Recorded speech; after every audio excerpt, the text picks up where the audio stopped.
You can tell by the presentation of Hayden Christensen. He's a great actor. He's got a lot of acting chops. And you can feel the presentation of who Anakin Skywalker was through Hayden Christensen. Some of the dialogue in this movie is so thought-provoking and charming and witty. It has the wit of the original trilogy, but it takes place in an old time, an older era of Star Wars, so they speak in an older tongue. And this is interesting because they have a mixture of older tongue speak with the Star Warsian charm and wit, and this combination creates a unique combination of dialogue and chemistry. What the hell, man, you red letter media fanboy idiots. Get the hell out of here with this shit. Some of this acting is absolutely impeccable. You guys go on and on about this and that about the acting, and the acting from Christopher Lee, the actor who plays as Count Dooku, the acting from Ewan McGregor, the actor who plays Obi-Wan, and the acting from Hayden Christensen, the actor who plays Anakin, is some phenomenal acting. And Hayden Christensen has some acting chops. There's scenes where he conveys so much intensity and depth between Anakin's character, and it's just brushed to the side, but you red letter media idiots. But then when you see the movie for yourself, you can actually see that. When you see the appeal of the prequels, it's not just because, oh, the new trilogy, yada, yada, yada. No, people like the prequels in the very beginning. And this is the appeal. This is the reason why people appreciate these movies from day one. Unlike Luke Skywalker in The Last Jedi, if you ever paid attention to Attack of the Clones, another film that those fanboys do not pay attention to, Anakin has actually demonstrated doing certain things that might be considered dark, or, you know, something that reminds you of Vader. And it is shown already in Attack of the Clones, so it actually matches his character when you see him do dark deeds in Episode 3. In particular, scenes like Order 66 or him executing Count Dooku. Now you fast forward to The Last Jedi and you see Luke, and what do you notice? Oh, that's right. Every single element of him trying to kill Kylo doesn't even match his character. There's no foreshadow or representation even of who that character would become.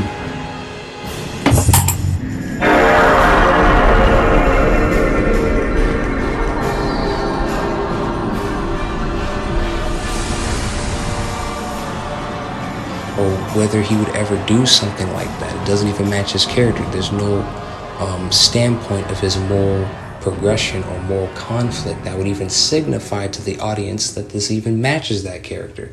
This is non-existent in The Last Jedi. But if you take Attack of the Clones and Revenge of the Sith into account, this is fully present in Anakin's character. You can see a representation of who he was and who he was developing as a character. And you can understand, based off of his previous experiences and the way he went through those experiences, you can actually tell that actually matches his character when you see these things happen in Attack of the Clones and Revenge of the Sith.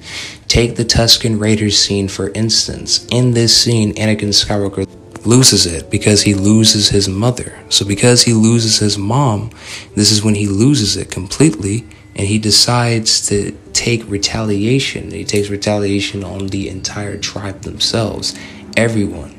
Period. No matter who they were, it didn't even matter, because he wanted revenge for his mother, who died in his arms after being enslaved by Tusken Raiders for 4 months.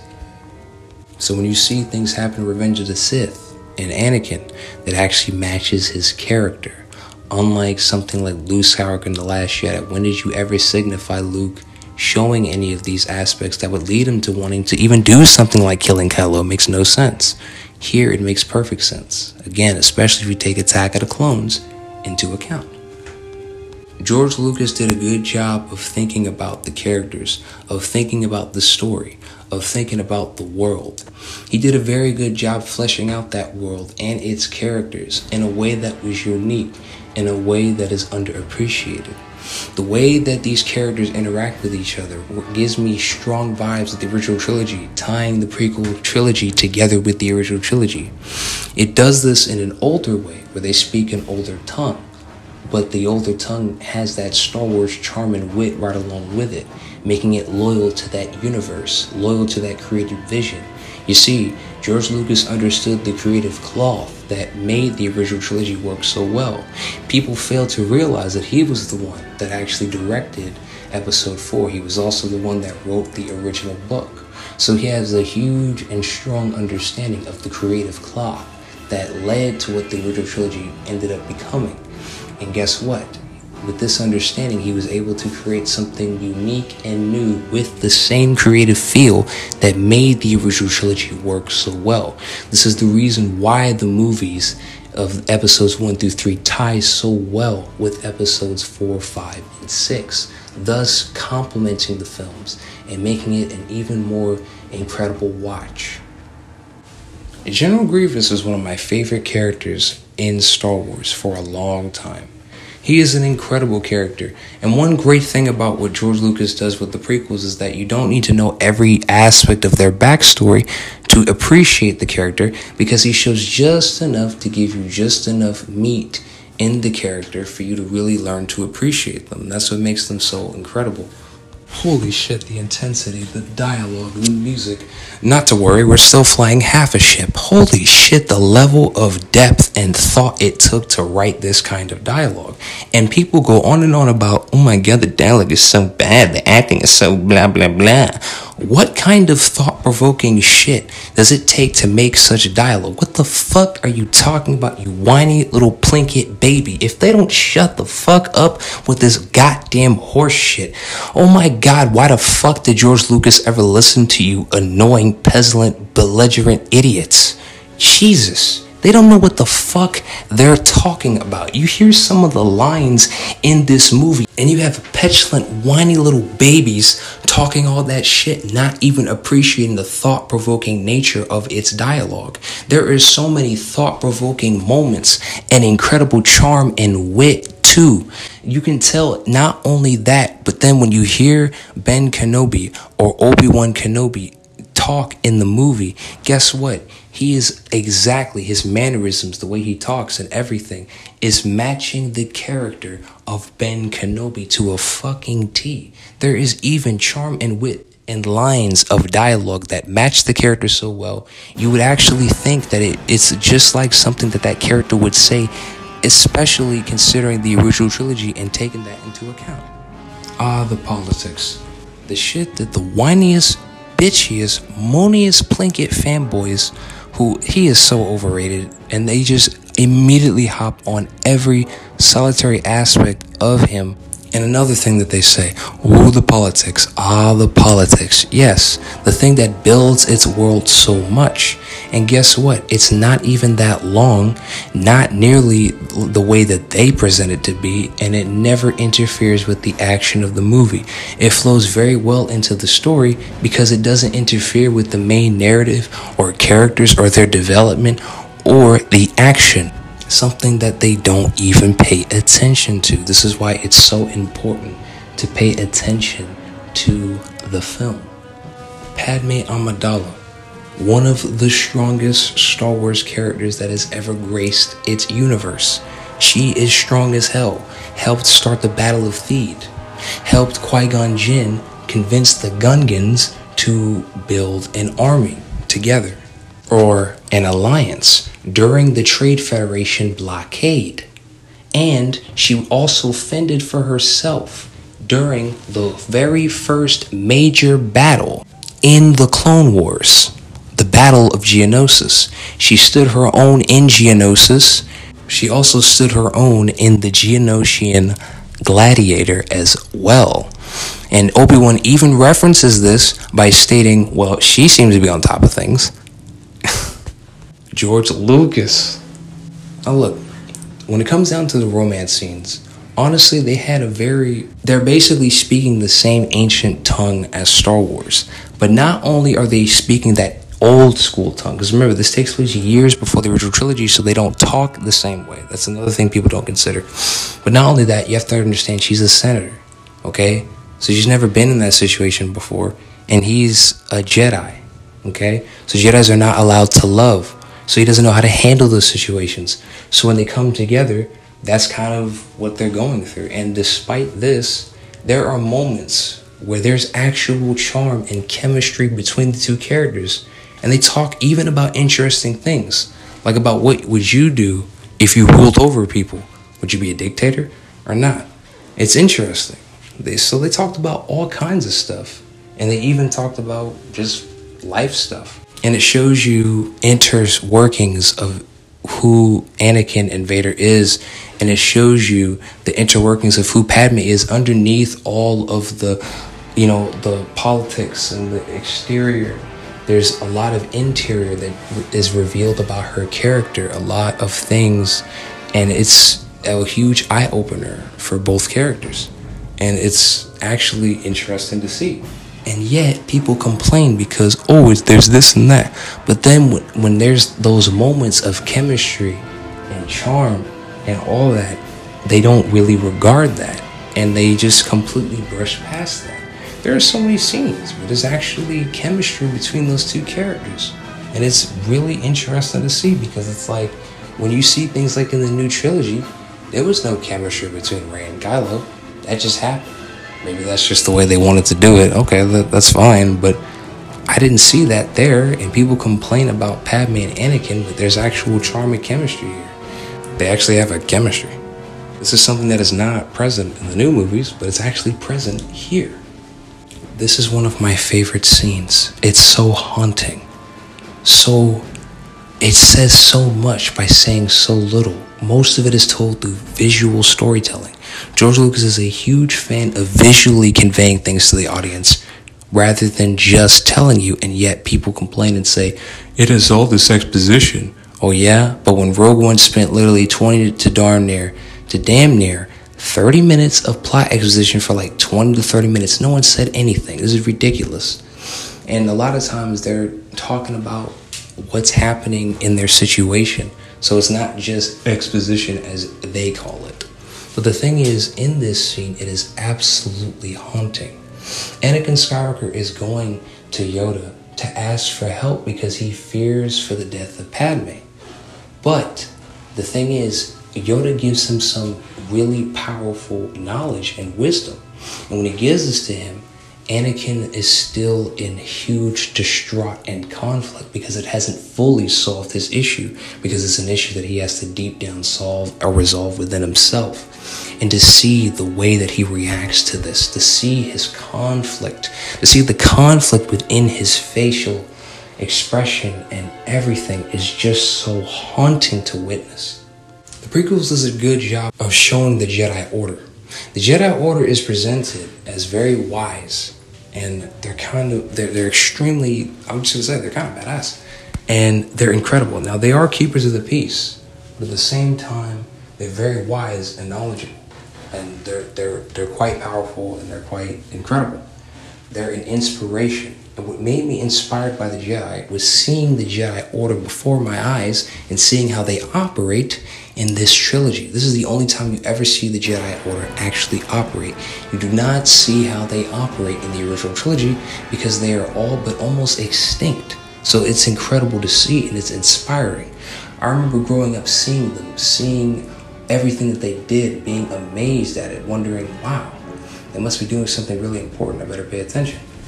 And yes, I even understood these movies as a young kid and watched every single scene and had no issue until the Plinkett fan base. Will you shut the fuck up already? I'm telling you, they don't know what they're talking about.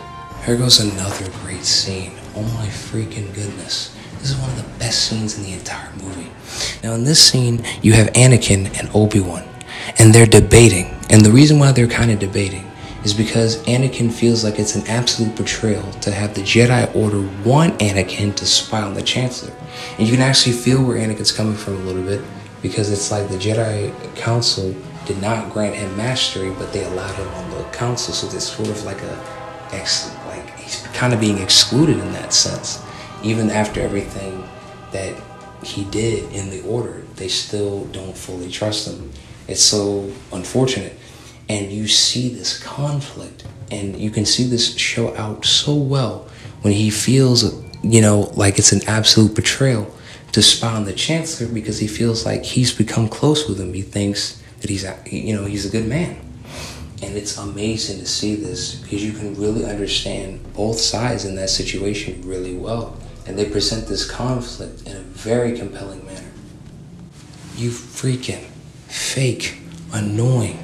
You don't know what you're talking about. What I hate the most are Plinkett red letter media fan base. You remember Cosmonaut and the way he basically just unoriginally just copied the intro Plinkett, sucking on his dick hard. I'm surprised he didn't have any leftover jizz stains all over his face. Oh my God, if you don't get the fuck off Plinkett's dick, I hate it when I hear people suck on that dude's dick like he's the coming of Jesus. You better get the fuck out of here with that fucking bullshit. He is a fucking fraud, and he had the fucking nerve to call George Lucas a fraud. He can suck this dick. He needs to shut the fuck up. He is so overrated. I am so tired of people even giving him the whole, like, oh, everything he says is so accurate. Bullshit. Oh my fucking God, get that bullshit out of my fucking face. He is not. It is sickening. I hate Plinkett fanboys. I can't stand those fucking Plinkett fanboys. They are the fucking worst. You Plinkett fanboys are so full of shit, and you didn't even pay attention, and you already have a preconceived bias before even watching the movies. That is so fucking annoying. And then you spread your false bullshit all over the fucking internet and on and on and on about shit that you don't even... Because here's the funny thing. You'll hear a lot of Plinkett fans talk shit about the movie, but then you'll ask them a simple question. What is happening in the plot? Start with this movie especially, of Phantom Menace. And now, I love this movie. And why? Because it's a very thought-provoking film. It's extremely intelligent, and it's brilliant. And I couldn't believe that George Lucas even wrote this movie, because the way that it is presented and the representation of it is so unique and incredible. And I couldn't believe, when I kept rewatching the film, because when I first saw it as a kid, I just kept looking at the movies. I just, love Star Wars, all of it. But then when I got older, I had the red letter media fans come at me, and I had to reassess the films. And when I was reassessing the movies years ago, I couldn't believe that shit. It was so incredible. I started with that anti-cheat edition to reassess it, and then I was like, no, I'm gonna watch the originals. However, here's the main point I'm trying to make. When you go to those annoying Plinkett fanboys, ask them this one question. Now, what is the plot of A Phantom Menace? And who is the main character? They don't know. And they even claim that the movie does a terrible job of presenting these things, which is foolish, because all you had to do was just read the fucking title crawl. And when it comes to the main character, just pay attention to the movie. To be honest, you can see it as, you can say that Padme is the main character, or you could even say that Anakin is the main character, but the actual main character, because it takes place with multiple character perspectives, but the actual main character is Qui-Gon Jinn, because he's who you see most of the movie. And when does this character place switch? It switches place when Qui-Gon Jinn dies. It switches to Obi-Wan, because the perspective of the film and story takes place through his eyes after that. That's why people always say it's Qui-Gon Jinn, it's Qui-Gon Jinn, because it is. And you're not paying attention to the movie. Jesus. Just pay attention. That's why his character switches when he dies from Darth Maul, away from Qui-Gon Jinn and directly to Obi-Wan. Also, the plot of A Phantom Menace. All they had to do was read the title crawl and pay attention to the opening of the film. If you pay attention, the two Jedi are even discussing what is going on currently in that situation, and you're not even paying attention. This is what I mean. If you're going to judge a movie and assess it and claim that there's something wrong with it, okay, why don't you actually know what the hell you're fucking talking about and actually know the fucking plot, you belligerent idiot? How are you going to talk shit about a film and you don't even know the fundamentals of what is going on in it? Imagine this movie. I just recently saw a movie called Tenet from Christopher Nolan. Now, he is a great visionary. Now, the thing about Christopher Nolan is this. Here's the thing. Don't you think it's crazy when he directed that movie Tenet? Dude, people didn't even know what the hell was going on. I knew. I saw one YouTube video from Ben from Canada. It was a great video about what made that movie work so well. When he explained the movie, I decided, you know what? I'm actually understanding what this guy is saying about the movie. I want to give this a shot. What is this interesting, creative shit? What the hell is this? Oh, this is interesting. So I go to see Tenet because in 2020 I tried to see it and I couldn't really finish it or make anything of it. I was like, what is going on? I didn't know. But then when I rewatched it, I fully understood the movie and realized that I had to actually pay attention to what was going on fully and I had to pay attention, you know? And it's another movie where people say, I don't understand the plot. I don't understand this and that. But did that make it a bad movie? Did you see it get critically panned like a Phantom Menace? No. What is my point? The point is, why the double standard? Look at Tenet. That still got critically acclaimed. Son of a bitch. What the fuck about a Phantom Menace? You're going to sit there and critically acclaim Tenet, even though there are people who are saying they don't understand the plot, but then your main criticisms for movies like A Phantom Menace is, oh, I don't understand the plot. And then when people read the title card and see the beginning of the fucking movie and pay attention, oh, they know the what, Plinkett fanboy haters? They know the plot. That is my main point. And fuck Cosmonaut. He's so full of shit because he says, what significance does the Battle of Kashyyyk have? You fucking dipshit. The significance is the Wookiees are defending their homeworld from the CIS. Just like the Battle of Geonosis was the very first battle of the Clone Wars. So that was the first time the CIS actually had a whole army against them. That was also the first time the Jedi Order even had an army. So when they finally have an army, guess what? They're going to defend homeworlds from being invaded by the CIS, you dipshit. And you have to see this in the plot to understand where they're at in the current Clone War. Because at that point in the movie, the Clone War is still going on. So we have to see it happen, you fucking dumbass. This is why Cosmonaut is so annoying as fuck. And he is overrated as hell. It has no significance. That's like saying the Battle of Hoth has no significance, or the Battle of Endor has no significance, or the Battle of Geonosis has no significance. Damn, get the fuck out of here. Hayden Christensen and Ewan McGregor work off very well together. You can feel the history and chemistry between the two characters. Before they talk shit about the CGI, do people realize this is the year 2005 and the technology is this groundbreaking? These effects look so real and breathtaking and immersive, and they have a unique artistic direction from Phil Xiang. Now, Phil Xiang was the artistic designer. I apologize if I'm pronouncing your name wrong. I apologize. He was the artistic designer of the prequels and has a unique aesthetic that is not only unique from Ralph McQuarrie's original trilogy design, but it also has elements that subtle nods that let you know that that is still inspired by the Star Wars universe, inspired by its art design. Yet everything else is completely unique and different, something that you've never seen before, and it's breathtaking and brilliant. It is some of the best artistic direction I've ever seen put to film, and it is also put to some of the most revolutionary piece of technology ever put to television, ever put to theaters. This was the year 2005 and George Lucas was able to do all this with this kind of technology. He practically pioneered that technology. Industrial Lights and Magic, also the same people who were the ones making the special effects for the original trilogy, made the special effects for the prequel trilogy. And guess what? They used practical and CGI effects, and yet they still look breathtaking. They still look so real, and they look unlike any other film that has CGI ever made since. Not only was this ahead of its time, but even to today's standards, this still holds up all these years. And there's tons of movies that come out, not only were coming out back then that did not look nearly as good, but movies that come out now that still pale in comparison. The Battle of Utapau was one of the greatest and most iconic battles in Star Wars history. Notice how each battle is presented in different ways. That way you get different feels from each battle. So each of them are memorable for different reasons. The Battle of Naboo Theed, the Battle of Geonosis, the Battle of Utapau. I remember this shit, just like I remember the Battle of Hoth, the Battle of Endor.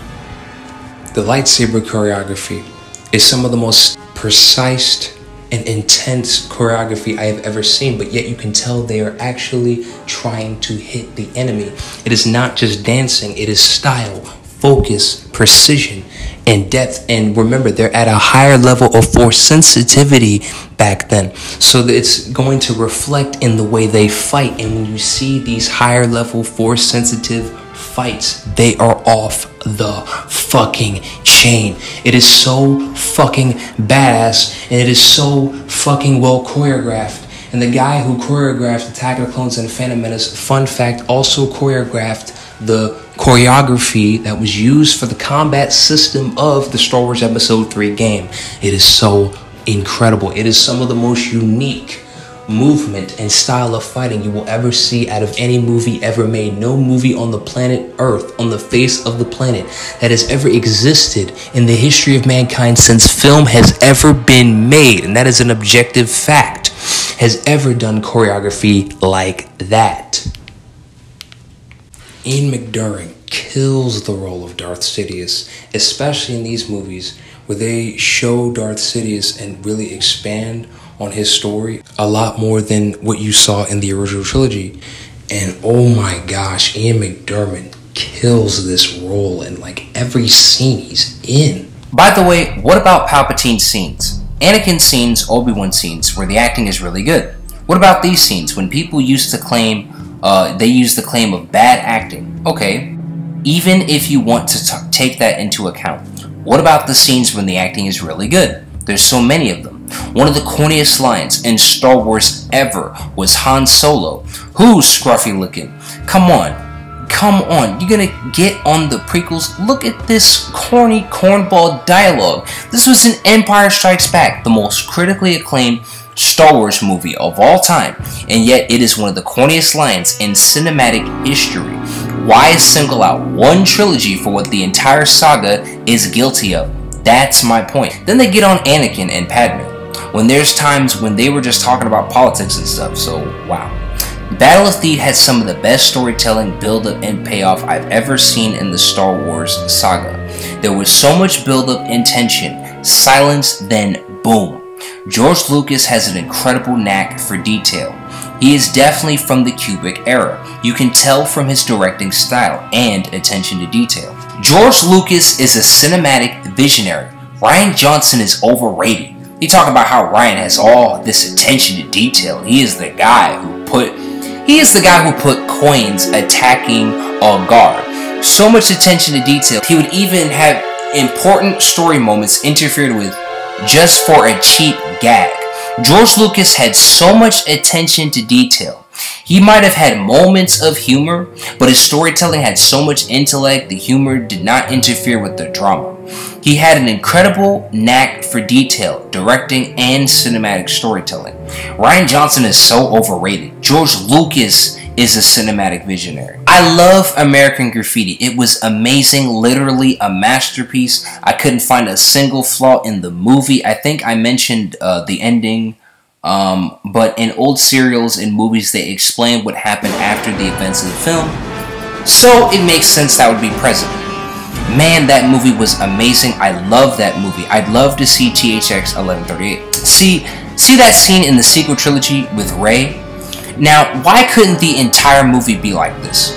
Why didn't they have more scenes like this? You will never see any development of that character throughout the rest of the film or sequel trilogy. I love Attack of the Clones. I watched it over and over as a kid and saw many scenes and actually understood it as a kid. Look at Cobra Kai. So much respect and love for its universe, world, and characters, something you do not see in the sequel trilogy. Look at all the storylines they have with these characters and story. Then look at what they do with the sequel trilogy, disrespecting characters, not even letting them mourn their death, killing them off in the emptiest way possible. Look at how they treated the Karate Kid universe in comparison to how they treated the sequel trilogy characters and Star Wars universe.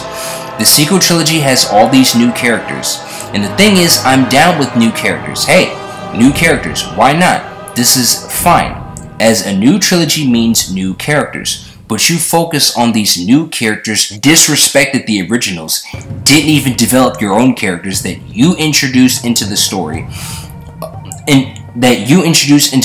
of. You're going to focus on the new characters you made, focus on them.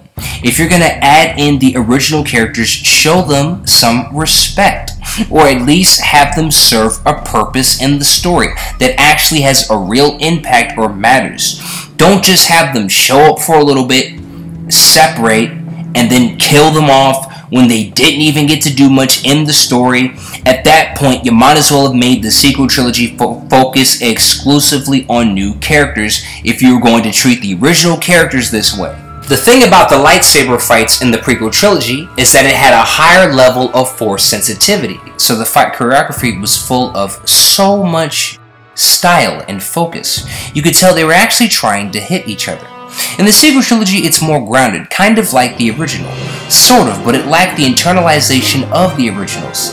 Then, the very thing they accused the prequels of during these fights, you can feel the tension, the weight, the emotion behind the battle in the prequel trilogy. But in the sequels, they look amazing and grounded, but lack the internalization of the originals. In the prequel trilogy, there was so much internalization in these fights. In the 6 films, this is not here in the sequel trilogy.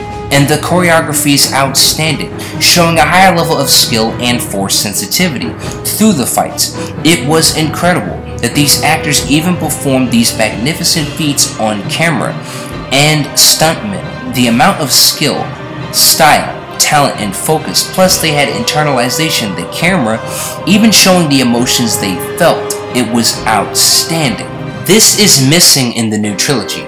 It's great that the fights are more grounded, but they had no internalization. The prequels had both, and it was incredible to experience. So you have less in the fights, and you have no internalization. You also have no development of the characters you introduced. If you're going to focus on the new characters, then please do so, but at least give them substance. They all lack in character development, which leads one to wonder, why introduce the original trilogy characters just to kill them off and disrespect them, showing you clearly wanted more focus on the new characters. Great, then focus on them. Don't bring the original characters here if you're just going to disrespect them. People talk all that stuff about the visionary George Lucas, but he never disrespected the original characters. Obi-Wan was loyal to his character. Anakin might not have fit the vision of fans, but he had character development and was loyal to his character. They did not kill them off or disrespect them or go against the lore or universe. This is present all over the sequel trilogy. Expanding on the lore of the Force, when Yoda fights Count Dooku and redirects Force lightning back at Count Dooku, this shows a feat of the Force never seen, or when they use Force speed in A Phantom Menace, or use a higher level of Force sensitivity during the lightsaber duels. Amazing ways of expanding the lore in the Force. Now I'll admit the sequel trilogy has some good expansions. Stopping a blaster bolt with the Force is incredible. I don't know if Vader did this, but it's great use of expanding the lore. But why in The Last Jedi and even The Force Awakens is guilty of this? Why break the lore just to achieve other feats, such as hyperspace tracking, or Rey being able to bypass the capacitor when she's never flown the Millennium Falcon? How is that possible? How is it possible to send ships into hyperspace and blow up other ships through hyperspace? Why didn't any ship or person in the ship do this? In the history of the Star Wars universe, why? They could have used robots to board this ship and kamikaze this ship onto tons of other ships. And yet, you expect me to believe that years later, they can just hyperspace through an entire fleet? Why didn't they just do this in the entire trilogy? Better yet, why didn't anyone think of this during the entirety of the original trilogy, where entire battles would be null and void? That's why it's good to think about the lore when you break it. Things like this could invalidate entire battles, rendering them meaningless if you could just do this the entire time. These are some of the most thought-provoking movies I've ever seen. George Lucas, what you crafted here shows a level of cinematic detail you will not see in most films. You have one of the most unique and creatively sound knacks for cinematic detail I've ever seen, showing and proving that with a creative vision you can take it to great feats. Your amazing directorial style, your incredible knack for detail, your subtle storytelling, and your subtle original trilogy references, your intelligent and thought-provoking dialogue, your compelling storylines and character development. You are one of the most unique creative visionaries of our entire generation, and you have created some of the most creatively sound films of all time. These films are brilliant, so thought-provoking, so engaging, so profound, intelligent yet entertaining, engaging and always full of substance, always testing the mind, always full of just the right amount of brain power and charm. George Lucas, you are one of the greatest cinematic visionaries who's ever lived. That's why I love these movies, episodes 1 through 3. When you see the early 2000s Star Wars movies, there's so much intellect, depth, storytelling, so much amazing moments with great charm and chemistry. It's so unique and incredible to experience. I love these movies. I wish the sequel trilogy had more thought-provoking dialogue. I wish the sequel trilogy had more character development. I wish the sequel trilogy had a modicum of substance. George Lucas put this in his films. I'll give you the perfect example. There is a scene, one of the best scenes in the entire saga, in A Phantom Menace. A Tusken Raider shoots at one of the pod racers, and it's subtle, and you could miss it, showing care and appreciation for his world, not shoving it in your face as just some cheap attempt at nostalgia like the new trilogy. I'll give you another. In Episode 3, this one is so subtle you could easily miss it. Did you know the Millennium Falcon is actually in Revenge of the Sith? It's hidden on Coruscant. Yes, it's actually here. What a clever way of showing respect and appreciation for your world. But it's not just the way he snuck in references, but his intelligent, thought-provoking dialogue. Take this scene in Attack of the Clones, when Dexter Jettster says, "Well, what do you know? I ain't seen one of these since Prospect on Sub Terrell." Then he says this, Obi-Wan asks, "Cloners, are they friendly?" He says that depends. Obi-Wan says, that depends on what, Dex? On how good your manners are, how big your pocketbook is. This dialogue is so grounded, so well written, and yet Plinkett fans around the world don't even pay attention.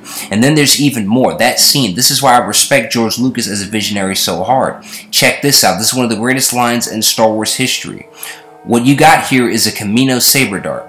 I wonder why it didn't show up in the analysis archives. Then Dex states, "See, funny little cuts on the sides that give it away. Those analysis droids only focus on symbols, huh? I figured you Jedi would have more respect for the difference between knowledge and wisdom.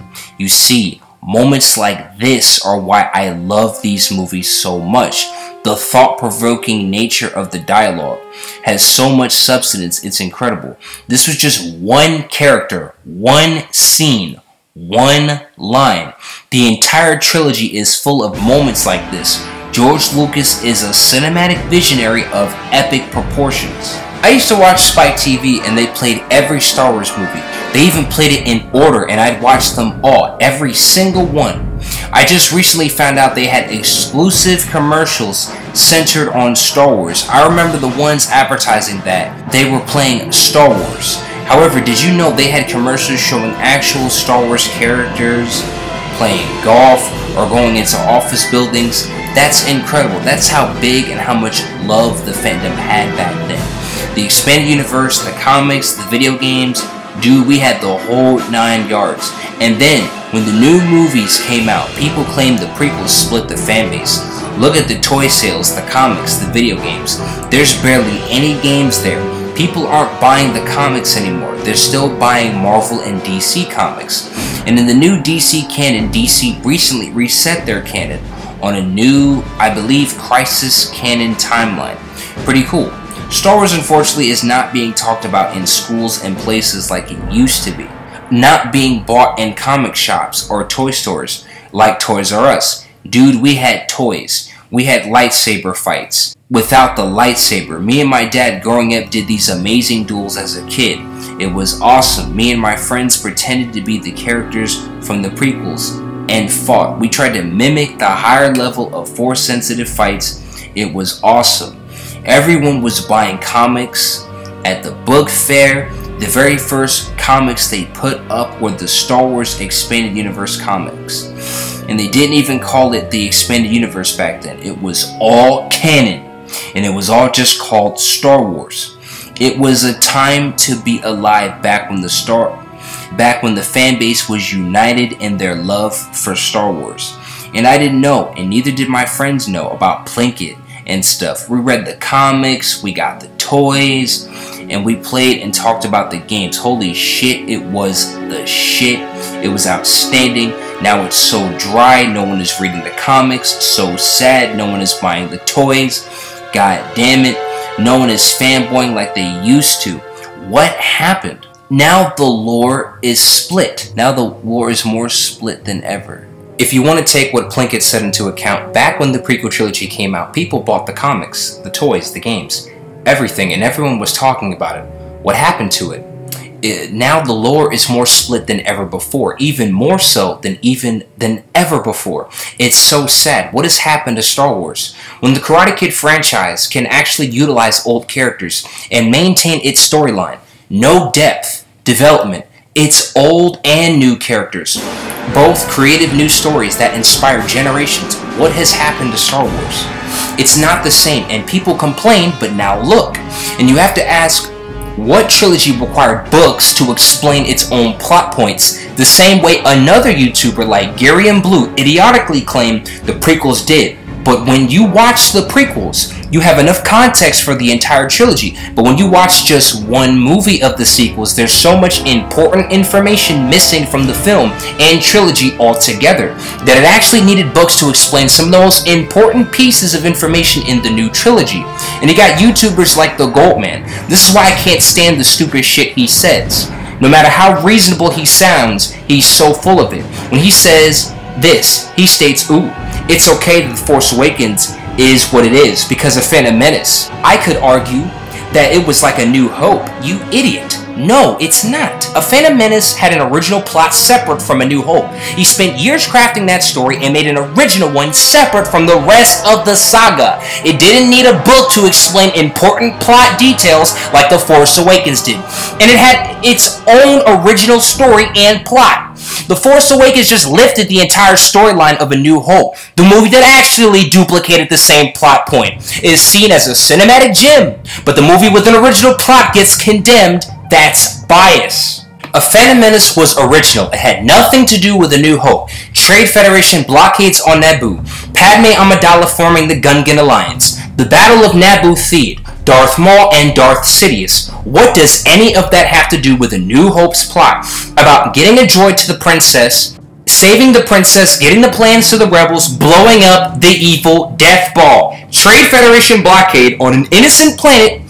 Trade Federation blockade on an innocent planet from a greedy corporation, getting the plans of the Death Star to the rebels so they can blow it up. Now, this isn't even close to being the same thing. I can't stand the freaking Goldman. He makes me sick. The Battle of Naboo Theed, Darth Maul and Darth Sidious. What does any of that have to do with A New Hope's plot about getting a droid to the princess, saving the princess, getting the plans to the rebels, blowing up the evil Death Ball, Trade Federation blockade on an innocent planet from a greedy corporation, getting the plans of the Death Star to the rebels so they can blow it up? How the hell is this even close to being the same thing? When it comes to the films, I like the creative vision behind how it was made as well. Kevin Smith stated he would have made it exactly the way George Lucas would have made it. I agree with that. I would have maintained his creative vision. I might have added a few things here or there, but overall, it would adhere to his original vision. That's another thing I love about this movie. I love his vision about these movies. That's another thing I love about these movies. I love his vision. Bob Iger just wanted to capitalize on the franchise without understanding the creative vision behind what made those movies work. That's why I can't stand Bob Iger. He even backstabbed George Lucas, lied, and claimed, oh, I'll adhere to your vision. And did he? No! He made it like he'd at least show us some respect, having Luke basically do nothing throughout the movie only to die as a force projection is not respecting the character. Having Han Solo get punked and get killed by his son when he didn't get to fulfill that much in the entire movie is not satisfying. He barely even got to do much. The scene in The Force Awakens where the people he owes money to, it was basically, hey, this is Han Solo. This is the kind of situation he gets into. He didn't get to do anything in the plot that had a meaning, that had an impact. It was just played off as a joke. Wasn't even incredible or meaningful, just empty. I get they wanted to have some humor, but he has to really serve a purpose in the narrative. Now, we'll give them this. He was sort of a mentor to Rey. I like this, so they did do a little something. Having him contemplate killing a kid when he never demonstrated any sense of murder in his character out of nowhere. No build-up or development to such a drastic character change. And he fulfills little to nothing throughout the movie. And we're supposed to go, whoa, What a visionary with Rian Johnson when Luke projects himself through the Force, then dies after not fulfilling jack shit throughout the movie. He bought enough time for the Resistance to escape. Doing that, then dies. That is all he does the entire saga. What the fuck is he even in this movie for? If this is what you were going to do with this character. Rian Johnson, he's so brilliant. He changed the world. George Lucas changed the world when he revolutionized CGI technology that they now abuse at a moment's whim. George Lucas changed the world when he developed characters in a sci-fi universe with a unique story and world never before seen, not even in the original trilogy. As that knack of old school storytelling from serials was only shown in the original trilogy. It had been 20 years since we saw anything like this, and he brought old school filmmaking to a new generation of filmmakers and movie watchers. When you see his style in cinematic storytelling, it's from the Kubrick era of filmmaking. He brought that level of filmmaking from the old school to a new sci-fi movie in the modern era. That is revolutionary. Obi-Wan is exactly like Alec Guinness from the original trilogy. He's loyal to his character, and there are moments where you're like, dude, that is Obi-Wan's character. He is the greatest Jedi I've ever seen. Then you have Padme. She goes through one of the greatest character journeys I've ever seen in the saga, starting as a political idealist who goes from different places trying to save her people until she realizes political negotiations aren't the only method one must use to achieve one's goals. So when eventually, after Jar Jar introduces the Jedi to the Gungans, she goes to the Gungans and formulates a Gungan alliance with their people to save her own people. She works with Qui-Gon Jinn on Tatooine and on Naboo in the Battle of Naboo Theed. She is in the front lines with the Naboo Guard. She also fought on her own in the incredible design Gladiator of Geonosis. Man, this place is amazing. She fought on her own in a Gladiator on Geonosis, even being quoted as, well, she's on top of things, by Obi-Wan. She went through this huge journey and developed as a character and went beyond her own political associations. It's incredible character development. Padme is one of the best characters in the Star Wars universe. She's an inspiration. Anakin goes through one of the greatest journeys in the Star Wars universe, as in the end of his journey, like George Lucas said, he's still the chosen one. He went through being a slave as a child and built a robot known as C-3PO. I don't care what anyone says, he had the highest midichlorian count in the galaxy at that time. That is not only cool, but actually makes sense as it's explained why he's tech-savvy. He became one, if not the greatest pilot in the galaxy, and went through huge conflicts with his own emotions and the Jedi Order, further developing his character.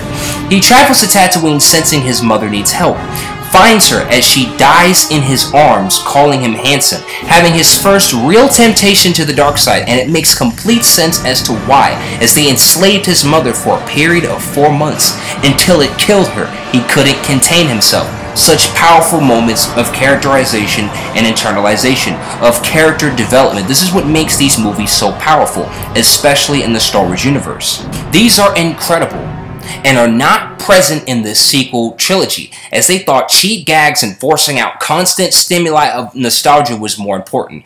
I hate everything. His stupid ass. He is so annoying, stating, ooh, the fans aren't true fans because they don't like the new films. Listen, you ding-a-ling, just because someone doesn't like the new movies doesn't determine whether or not they're a true fan, you idiot. No one said that about you when you hypocritically made a video stating, I hate George Lucas, but then you hypocritically claimed that fans are not true fans for not liking The Last Jedi. Is so ridiculous. You need to get out of here with that. That's so hypocritical.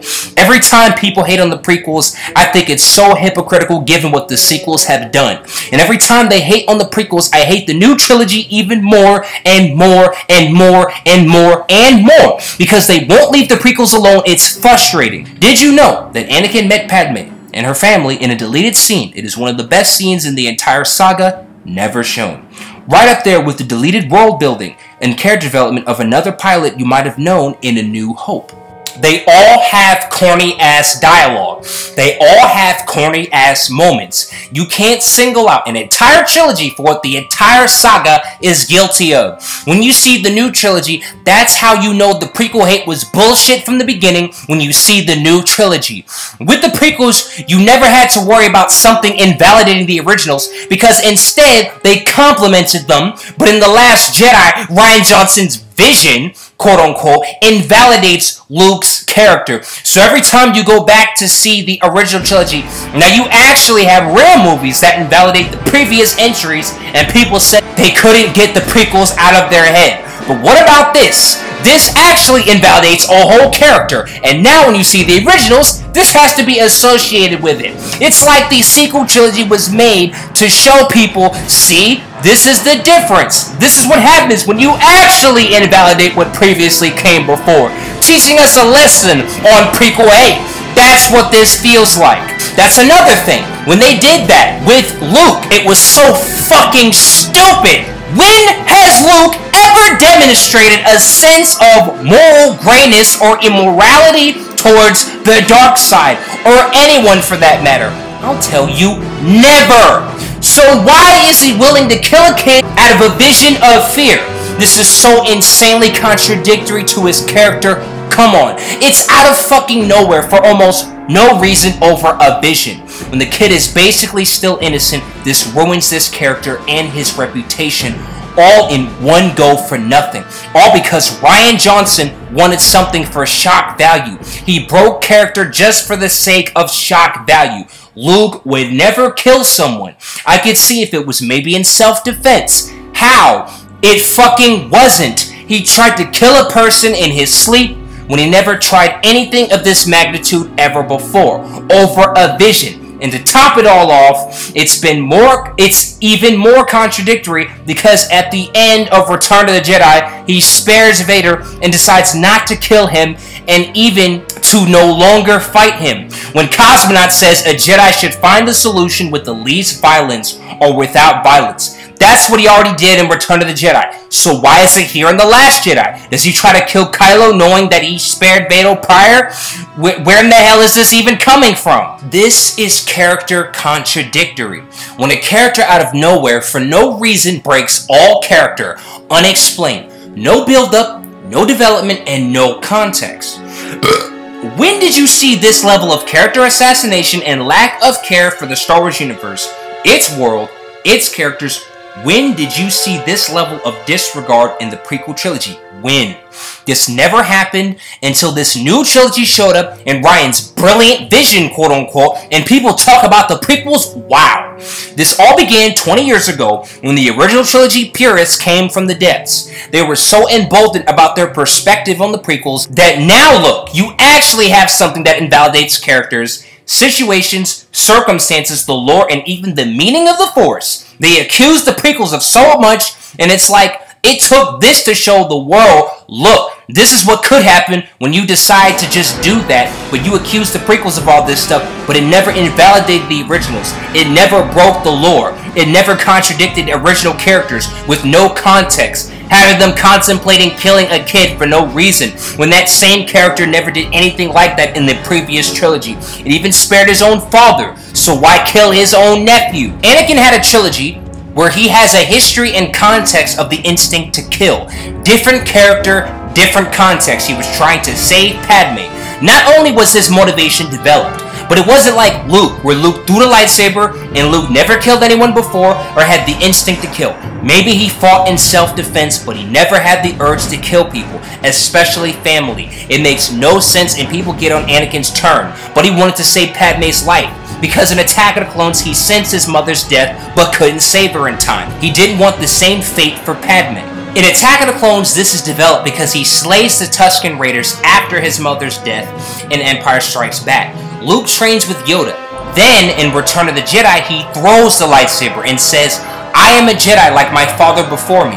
In A New Hope, he is a young dreamer, but he doesn't have the instinct to kill. He's defending himself. Not the same. Not the same. All of a sudden, years later, you expect me to believe that he contemplated killing Kylo after throwing the lightsaber in Return of the Jedi? That's so foolish. The reason why Red Letter Media and original trilogy purists were mad is because it doesn't match their vision of what they thought Star Wars should be like in the prequel trilogy era. They had their own vision of what it should be, and it didn't match that, so they trashed it, made their voices known, and were very loud and obsessive over this. So loud and obsessive that it reached the internet, then eventually YouTube, and impacted the face of the internet. They were obsessive and thrashed the films hard. But what they don't tell you about this story is that at one point, were a group of people during the release of these movies. There were people living this shit when I was in school. We all loved these movies. We didn't give a fuck. We loved the old and new and said it was the shit. Those fans were at one point the minority at first. They later made their voices known as well. They became the majority. Now they use the same old tired arguments that it's getting old. Even before the new trilogy came out, it was getting old. Then you have this annoying thing where people didn't start appreciating the prequels until the new trilogy. Wrong. I was a fan as a kid for years, well into high school, so that's not true. When I got to high school, I found out it was being hated on, even critically panned. I couldn't believe this because I grew up with these movies and saw them and thought these movies were some of the most thought-provoking cinematic pieces ever put to film. And to hear this Red Letter Media narrative was so disheartening. I eventually fell to the influence, so I was a fan from a child until high school. About a year later, I would later rewatch the entire saga, starting with the prequels during November of 2015. This is before the release of The Force Awakens, and I loved them and couldn't believe how good they actually were. I loved them as a kid. I loved them in high school. The Red Letter Media hate showed up, then I rewatched and eventually said, fuck that, it's bullshit. They're just mad because the cinematic vision of George Lucas had nothing to do with their vision based on the original trilogy. And again, when it comes to the sequels, they got rid of the expanded universe and said, hey, we want to do something new. That's fine. Go ahead and do these sad and awful things. However, do something new. Just retreading the original trilogy plot lines? Come on. Focus on your new characters. Don't shoehorn in the original trilogy. If you're just going to disrespect them, it's just, man, just do something new. That's what George Lucas did with the prequels. He ended up making something original. Thank goodness. I want to go to Naboo, not Alderaan. That's what makes Naboo so special. New planets, new characters, new plot lines, new stories. The new trilogy barely did this. Barely. I mean, the bare minimum, even below this. And it's not just, oh, the prequels had new stuff. At least, even if it was booty, it was at least original. Those people need to shut the fuck up. No, you dipshit. It wasn't just original. It actually had intelligent dialogue and thought-provoking storytelling. Oh my god. You pretentious Red Letter Media dick suckers. He is so overrated. You are overrated. They are so full of shit and influence people with rhetoric. Man, why did George Lucas ever listen to you? You talking shit about the prequels, they didn't even do shit original. They could have done that. New planets, new places, also add the substance, character development, some kind of subtlety at some point in the foreseeable future. Nuance, depth, context for what the fuck happened in between episodes 6 and 7. Is that really so much to ask? Then people complained when George Lucas was giving us context in the prequels and said it was boring. See what happens when you don't? I'm telling you, this trilogy is like a huge learning lesson. All they cared about, thanks to Bob Iger, because Caitlin Kennedy is the goddamn worst. The worst, oh my goodness. However, he is even worse. He's the one who put her in charge and backstabbed George Lucas by lying and falsely representing how he would treat the franchise. He lied. All he cared about was capitalizing off the original trilogy fandom and making sure these new movies not only were Star Wars, but they would copy it just to be sure for the sake of business, just to capitalize on the original trilogy fans who trashed the prequels, not wanting the bad press, only wanting the full profits. And look where it led. At first they made more money than ever, then the money went down, and so did the reputation. When the prequels came out, it first made bank. It was one of the biggest films in the world and in America. However, when the others came, it wasn't as much, but they were still quite successful, and the brand was still safe. The reputation was still intact, even with the hate. Isn't that crazy? It's true. The new trilogy has single-handedly damaged the reputation of Star Wars like no other. At no point in time, not even during the heyday of red letter media dick suckers like Cosmo, God, get that sperm out of your mouth. At no point was it ever this bad in terms of Star Wars reputation again. Are you sure you want to get on the prequels after what these movies did to Star Wars reputation? Are you sure about that? The first thing that dick sucker Cosmonaut does in his intro, in his prequel video, is copy and mimic red letter media. Get off his nutsack. See what I mean? He has that much influence and he didn't even intellectually prove the movie's issues. He didn't. It focused more on humor than the intellectual point, which it isn't bad to focus on the humor, but that means you didn't prove shit. And then, when people say that annoying shit, ooh, it's just a fictional universe, calm down. But those same people will shit on movies they don't like. Damn hypocrites. And they are fans of Marvel and DC. When they talk about that, they don't say, oh, it's a fictional universe. They get immersed and love that shit, so it's so hypocritical to even bring up. It impacts entire society. Star Wars is the single most influential cultural medium on the planet. It matters. It matters. It matters, alright? It matters enough to influence generations of people and entire societies. So get that bullshit fictional universe argument out of here. No one says that about Marvel and DC, so shut up.